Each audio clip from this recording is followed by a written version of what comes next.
It's almost like you're either going to have children or you're not going to have kids. That's where it's putting most people. A child care crisis. That's what some are calling the surge in daycare prices. New reports show that child care costs in most states cost more than college tuition. In September, billions of dollars in COVID relief funding for child care centers expired.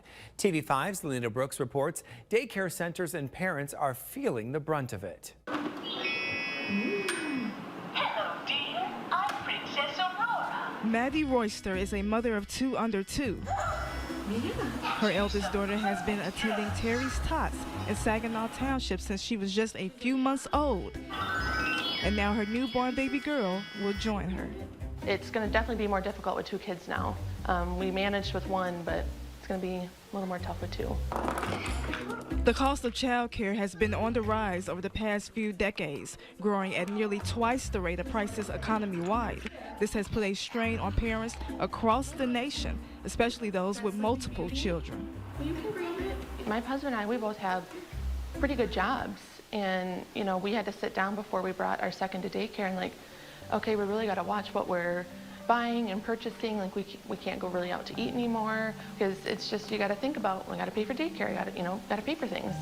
And those come first. A recent study by the Economic Policy Institute found that child care is more expensive than in-state college tuition in 28 out of 50 states. The average annual cost for infant care in Michigan is $10,861, or about $905 per month. That's only 12.7% less than the cost of in-state tuition at a four-year public college. A typical family in Michigan spends 40% of its income on child care alone. There could be government assistance. That would be nice. I think all parents should get something rather than just, you know, the tax credit in the year. Like, that does nothing when it boils down to it. You got to pay, you know, diapers, wipes, clothing, food, formula, toys, crib, car seat. Like, it all adds up. Okay, well then we'll color over here. Terry Silva is the owner of Terry Tots. She says many of those same factors go into child care cost. We have cost of living. Food is awful. I mean, I do breakfast, snack, lunch, snack for 14 kids. That's a lot. And we do it 5 days a week. So when you think about the prices, you know, with food and supplies, daycare insurance, we're really not making all that much money. Terry has been in the business for over 25 years. She has seen many things in the industry change over time, but the one thing she says remains consistent is the low wages child care workers receive. The average child care worker makes just under $20,000 per year. And for me to raise my rates again, I look at my few cash parents, it's like I can't do that to them. I can't. So as everyone else is raising theirs, I'm staying the same.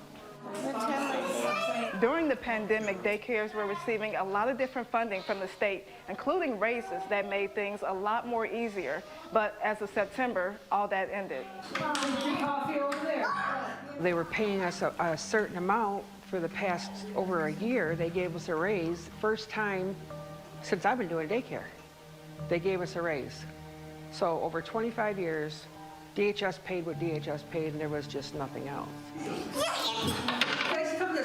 And that pay is likely one reason for the industry's high turnover. Turnover among child care workers is 25 to 40%, according to a report from the National Association of Child Care Resource and Referral Agencies. You know, it's a good time to get into daycare, but I really don't think a lot of people will stay in daycare. Most of them have joined just because of all the grants that are going, and they're seeing all this free money, but it's really not free. She believes the government needs to do more to support families and child care providers. Over the summer, Governor Gretchen Whitmer signed the state budget that included $254.6 million to expand free pre-K for up to 5,600 kids, working towards pre-K for all by the end of her second term.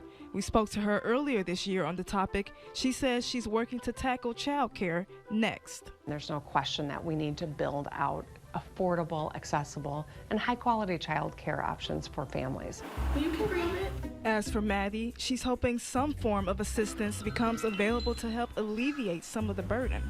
It would be nice to get some assistance, even if it's just, you know, $100 a week or something to help with daycare would be really helpful. For WNEM TV5, I'm Lanita Brooks. The Biden administration announced a series of child care proposals in July that would benefit nearly 80,000 families. The proposals include capping child care copays at no more than 7% of a family's income, as well as paying child care providers earlier and based on their enrollment.